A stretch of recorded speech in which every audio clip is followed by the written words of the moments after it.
네, 존경하는 충주 시민 여러분 안녕하십니까? 옛말에 밤새 안녕이라는 말이 있는데 차마 안녕하시냐는 말도 여쭙기가 어렵습니다.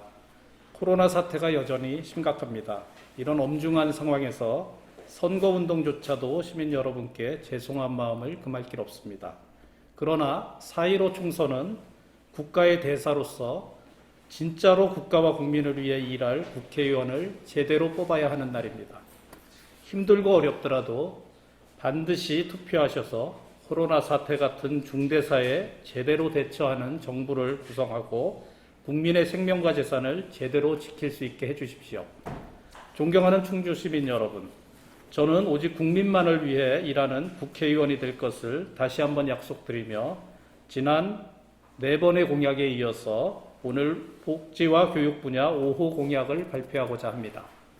첫째, 수안보에 중앙어르신 전문교육원을 유치하겠습니다. 수안보는 어르신들의 최적의 휴양지입니다.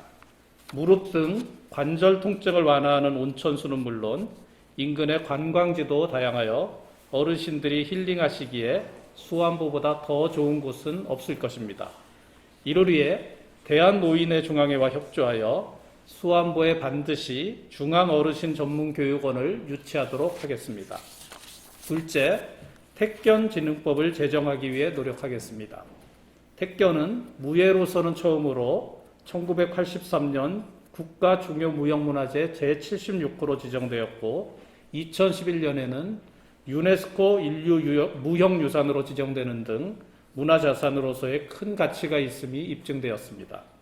특히 전수관이 충주에 있음에도 지금까지 택견을 충주의 대표 문화 아이콘으로 확산시키지 못하고 있다는 지적이 있어서 많이 아쉽습니다. 이에 충주를 택견의 중심지로서의 위상 강화, 또 물론 택견의 세계화를 법적으로 지원하고 실현할 수 있도록 국회에서 택견진흥법 제정을 추진하겠습니다.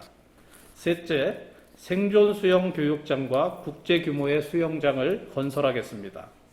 수영 등 물놀이와 관련해 사망사고가 해마다 일어나고 있습니다. 사고 발생 시 생존 수영의 중요성은 너무나 큽니다. 생존 수영 능력 보유 여부는 국민 개개인의 생명권을 지키는 데 엄청나게 중요한 수단입니다. 이 같은 생존 수영 교육장을 충주에 설치, 제천과 단양, 음성 등 인근 지역 학생들을 유치하여 충주 경제 활성화에도 기여하도록 하겠습니다. 또한 국제 규모의 수영장을 건설하여 국내 대회는 물론 국제 대회를 유치하고 물의 도시 충주의 위상을 살리는 것은 물론 경제 활성화와 관광 활성화에도 큰 도움이 될 것입니다. 넷째, 근로자 종합복지관을 신축하겠습니다. 현재 한국노총 충주 음성지부가 위탁 운영하고 있는 충주 근로자 종합복지관은 상업지역에 위치하고 있어 근로자들의 이용이 곤란한 상태입니다. 특히 현대모비스 등 대기업체가 늘어남에 따라 근로자가 급격한 증가 추세에 있고 휴게실과 편의시설, 주차장 등을 갖춘 근로자 종합복지관이 반드시 필요한 실정입니다. 다섯째, 초중고생 직업체험관을 건립하겠습니다. 학생들의 장래 직업 선택은 일생을 좌우하는 중대사입니다. 그러나 대부분의 학생들이 자신이 선택할 직업에 대해 미리 알지 못하고 전공을 선택하고 있습니다.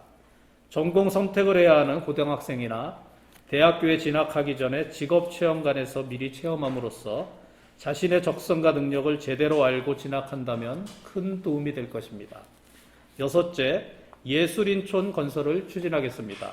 문화와 관광도시 충주의 위상과 품격을 한 단계 높이는 계획의 일환으로 충주시가 제공하는 부지에 예술인촌을 건설하겠습니다. 특히 예술인은 혜택을 제공받는 대신 충주를 위해 봉사하거나 후진 양성, 학생 교육 등의 의무를 부여하면 충주 시민과 예술인들이 상생하는 길이 될 것입니다. 이를 위해 충주예술인촌 건립추진위원회를 구성하겠습니다. 존경하는 시민 여러분, 코로나 사태는 반드시 극복됩니다. 힘드시더라도 정부와 충주시를 믿고 조금만 더 기다려 주십시오. 감사합니다.